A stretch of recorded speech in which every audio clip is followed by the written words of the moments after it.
Colisão. Fora de Crossroads. Eles são lindos, não são? Henry perguntou enquanto cavalgava ao lado de sua melhor amiga e conselheira mais próxima. Eles são. Sam disse enquanto acariciava sua longa e fina barba branca. Impressionante, eu suponho. Lupus Egina comentou da mão esquerda de Henry. Eles cavalgavam por toda a extensão da linha, dezenas de milhares dispostos em formação de batalha, fileiras, e mais fileiras de lanças eretas como uma vareta, sem hesitação, sem movimento, sem gestos nervosos, apenas dezenas de milhares como uma floresta de árvores imóveis, sem sequer uma brisa para perturbá-las. Pontos brilhantes refletiam o sol quando ele estivesse alto no céu. Se não estivessem ensanguentados até então, a armadura preta marcava aqueles que se identificavam com a ordem da General Baraja, e eram a maioria deles. Os humanos estavam ao lado dos elfos, intercalados entre eles havia um punhado de vampiros, mas esses dois constituíam a maior parte, e o centro do exército. Em ambos os lados estavam milhares de goblins, convocados por Henry, seu exército de elite imparável de goblins. Ela acenou para seus soldados, que gritaram e aplaudiram, e as lanças moveram-se para atingir o céu em saudação. Centauros bateram os pés por trás deles, incapazes de subir escadas ou torres. Eles tinham que esperar até que o portão fosse arrombado. Os lobos dos cavaleiros de lobos uivaram para gelar o sangue daqueles que estavam desafiadores nas paredes, e quando ela se aproximou, e como se quisessem competir com os uivos e aplausos, alguns dragões soltaram um rugido desenfreado que acordou toda a cidade além das muralhas. Henry se aproximou de Pael de Zardark e empurrou sua montaria para perto dele. Você está bem, magnífico até. Ela disse educadamente. Ele abaixou a cabeça para ficar ao nível dos olhos dela. Eu sinto isso, é hora de fazer outra visita a eles, e não acho que suas flechas serão um problema desta vez.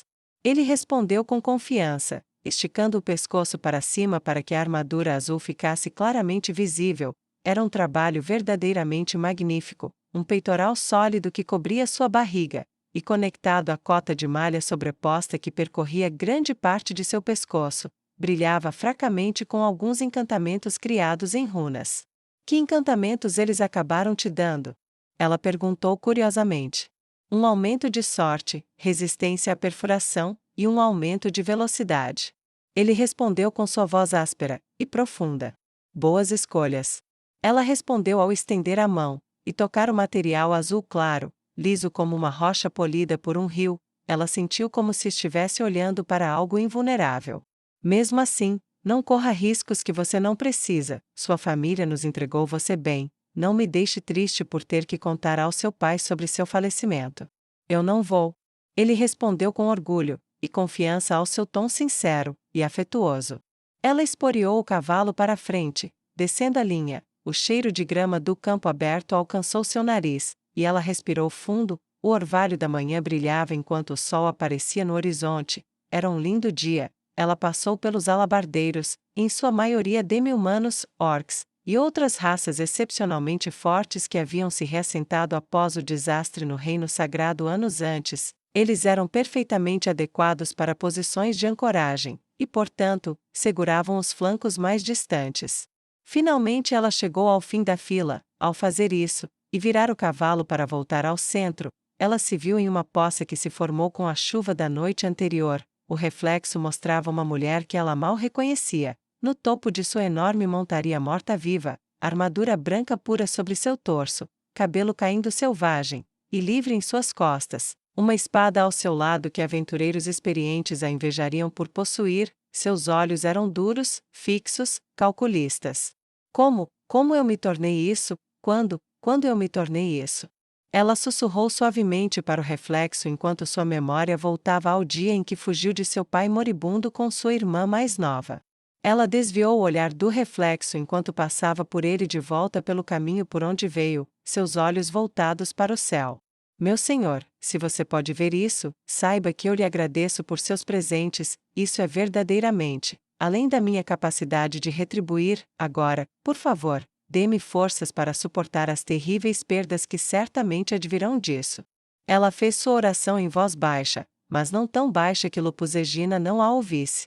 A lobisomem sorriu amplamente em aprovação. Apenas faça o seu trabalho, tudo vai. Ela fez uma pausa no meio da frase. O que é? Henri perguntou enquanto se aproximavam do centro. Algo está errado, ou algo está certo? Lupus Egina perguntou enquanto cheirava ainda mais o ar.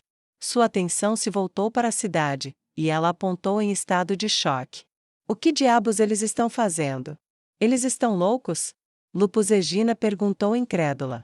O portão principal estava se abrindo, lentamente, mas abrindo. Henri girou atrás dela. Cavalaria à frente. Ela gritou. Prepare-se para atacar. Por um momento houve uma descrença hesitante, mas quando ela gritou novamente, uma cavalaria muito confusa fez exatamente como ela havia ordenado, e cavalgou entre as fileiras de infantaria para se reunir na frente. Poderia ser uma armadilha. Sam disse cautelosamente. Não posso descartar isso, mas parece tão óbvio que não acredito. Henri disse com firmeza. O portão continuou a se abrir. Espere aqui. Lupus Egina disse, e avançou o mais rápido que pôde em seu cavalo morto-vivo. Quando se aproximou, ouviu o som de lutas terríveis, e mortes dentro da portaria. Quando o portão se abriu totalmente, ela viu algo inacreditável. Peças de metal brilhantes voaram pela janela, e pousaram além da parede. Ela se virou, e começou a gritar. É real. Vá! Ela gritou várias vezes enquanto se aproximava, amaldiçoando as limitações da audição humana até que Henri respondeu. Cavalaria! Avance! Aproveite o portão! Henri gritou, e desta vez não houve hesitação. Cavaleiros lobos, centauros, cavaleiros humanos e élficos galoparam, soltando trovões do chão sob seu avanço. Dentro da parede, a noite anterior. O pequeno grupo reuniu-se em torno de uma pequena mesa com um desenho tosco da portaria, e dos edifícios circundantes. Rascal colocou pedrinhas para indicar onde várias posições estavam protegidas. Pegue o que eles têm para defender, e eles se enfraquecerão para recuperá-lo. É aí que reside a oportunidade. Rascal disse. Lembre-se, não precisamos segurar a portaria, não temos chance de fazer isso. Tudo o que precisamos são 90 segundos, tempo suficiente para abrir o portão e remover alguns componentes-chave. Depois disso, bem, é até a General Henri. Xanda, você segura o tambor. Coruja, você os alerta sobre a ameaça, isso afastará alguns deles. Você planta as bandeiras, e eu cuidarei do resto. Moira deu uma risada sombria. Eu meio que esperava que você me dissesse para ficar segura em algum lugar. Você faria isso se eu pedisse?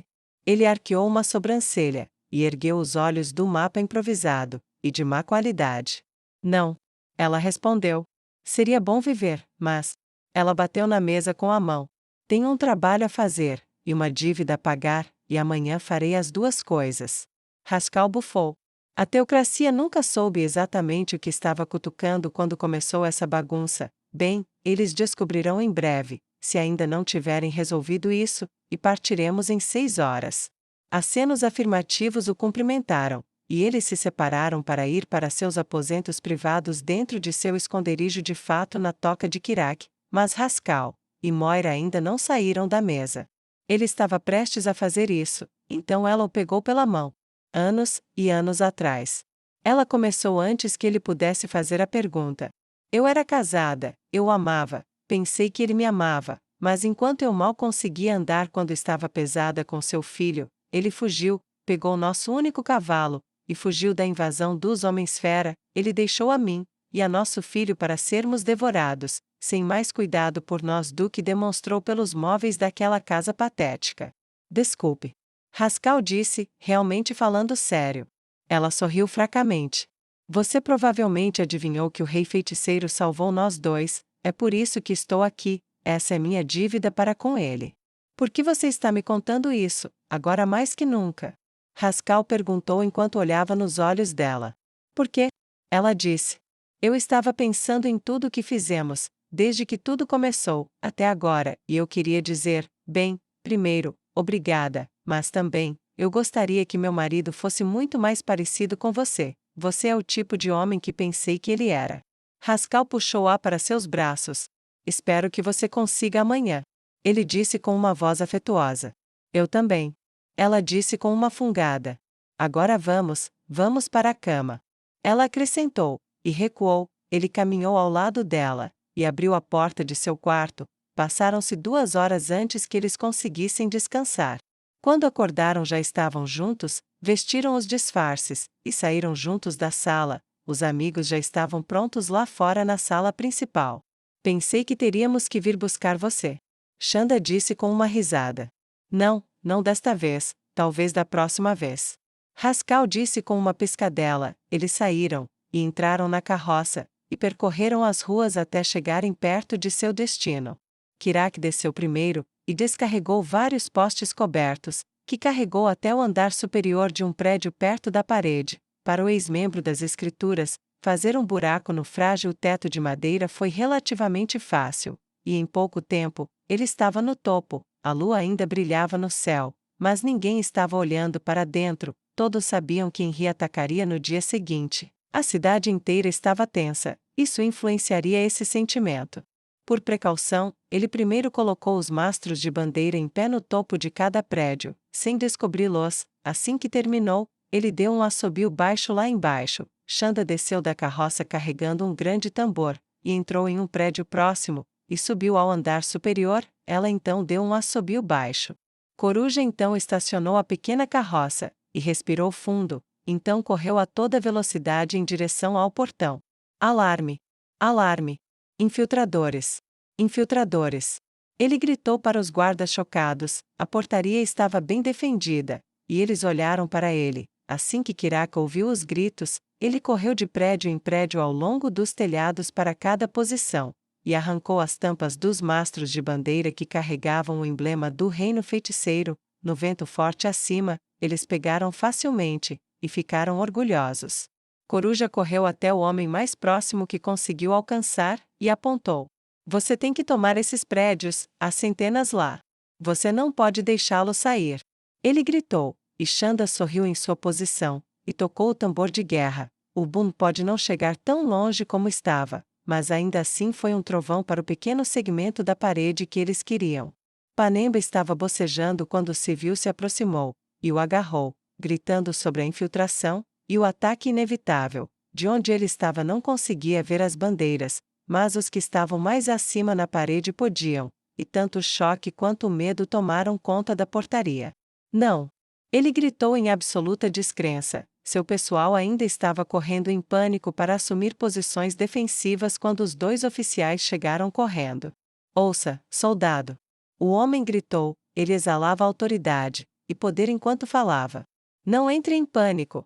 Eles foram pegos cedo, estão vestindo suas armaduras agora, basta enviar 10 homens por prédio, e eles ficarão presos. Sua voz se espalhou como luz pela escuridão, e soldados da teocracia, treinados para segui-los, lutar, e morrer se fosse necessário, desceram correndo as escadas para retomar os edifícios cativos. Panemba estava prestes a fazer o mesmo quando o imponente oficial e seu ajudante o detiveram.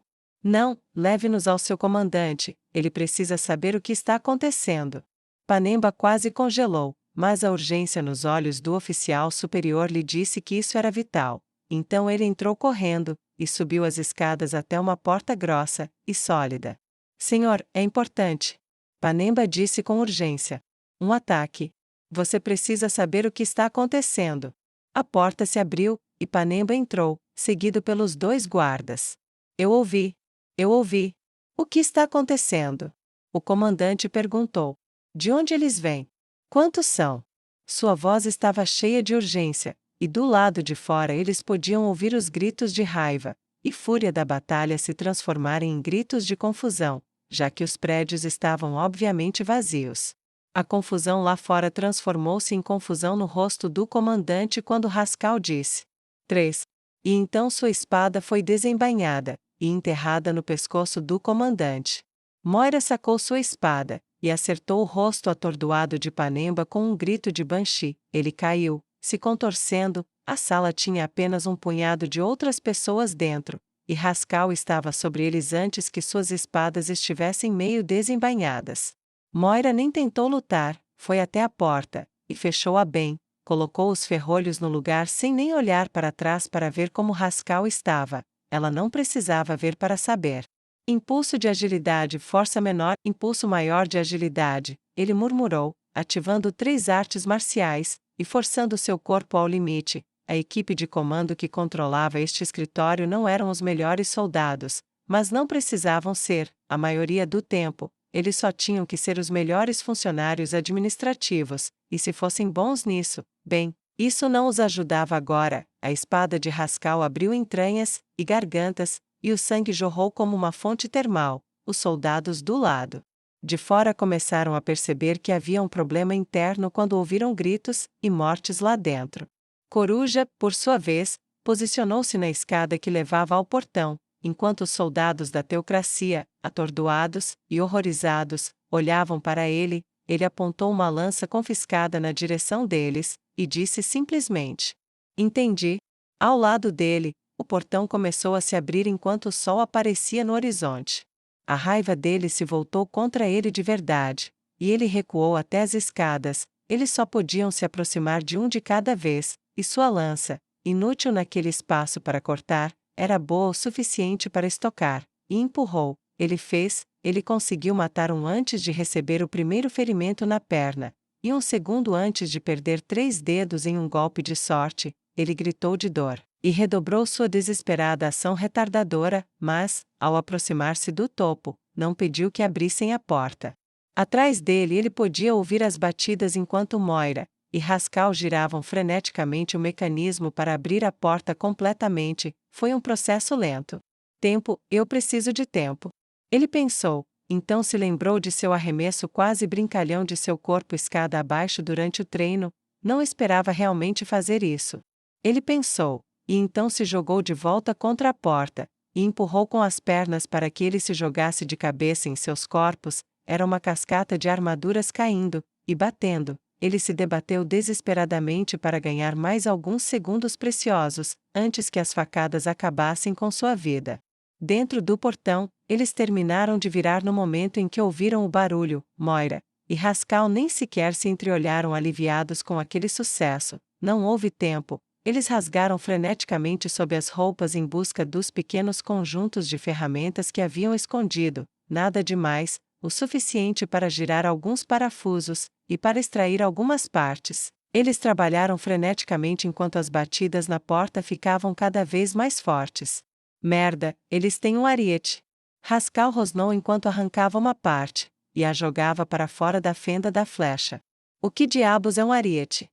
Moira perguntou como se quisesse se distrair do medo, e se concentrar em sua tarefa enquanto conseguia soltar uma engrenagem até que ela se soltasse.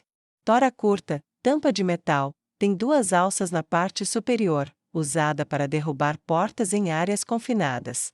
Ele disse com urgência, como se quisesse se distrair enquanto ela lhe entregava a peça, e ele a jogava também na frente da parede. Esperto. Ela respondeu enquanto uma nó se soltava, e se juntava às outras partes do lado de fora. Eu sei, eu inventei isso. Ah, que ironia. Ele disse quando a porta começou a rachar. Ele soltou a manivela da roda, e jogou-a para fora da fenda da flecha. Ouviu gritos lá fora. Um raio de luz estava saindo pela fenda. Ele olhou para frente onde viu a gritaria, e viu uma mulher com cabelos ruivos flamejantes cavalgando em direção a General Henry e seu exército, e gritando para ela ir. Conseguimos. Ele disse enquanto enfiava a manivela na fenda quando ela ficou presa. Nós fizemos. Moira disse enquanto extraía mais um pedaço, e entregava a ele. Havia buracos na porta. Ela tinha uma expressão presunçosa e satisfeita no rosto. Foi uma boa corrida. Ela disse. E é uma honra lutar com um homem como você. Quando ele jogou a última parte, e eles pegaram as espadas novamente, eles puderam ouvir o estrondoso ataque da cavalaria em direção ao portão aberto. A teocracia não era nada senão eficiente. Eles já teriam recebido a notícia em algum lugar de que houve uma violação inesperada. As reservas viria com força, disso Haskell tinha certeza, mas ele também teve certeza, ao ver armas enfiadas na porta, e uma mão alcançar os ferrolhos, que isso não importava.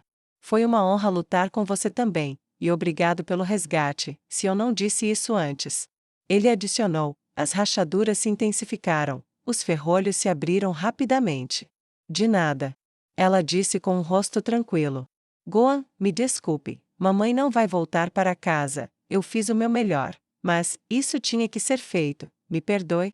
Ela pensou melancolicamente, e quando a porta se abriu, a dupla atacou como demônios possuídos, espadas subiam e desciam, lanças empurradas como loucas. O poder de uma escritura não deveria ser subestimado. Rascal derrubou 9 fileiras de profundidade. Então o seu impulso foi finalmente esgotado. Ele usou todas as artes marciais de esquiva que conhecia para se esquivar de seus golpes, mas contra tantos, isso apenas retardou o inevitável. Ele não sentiu o ferimento na cabeça quando isso aconteceu, mas o sangue que cegou sua visão era bastante perceptível. Ele ouviu uma mulher gritar, e parou de repente. Enquanto varria o sangue do olho, ele viu Moira se contorcendo no chão com meia dúzia de lanças enfiadas na barriga, e mais 3 no rosto, e sua espada na coxa de mais um infeliz soldado. E então uma lança cravou-se em seu olho, até a parte de trás de seu cérebro. E ele nunca mais viu mais nada.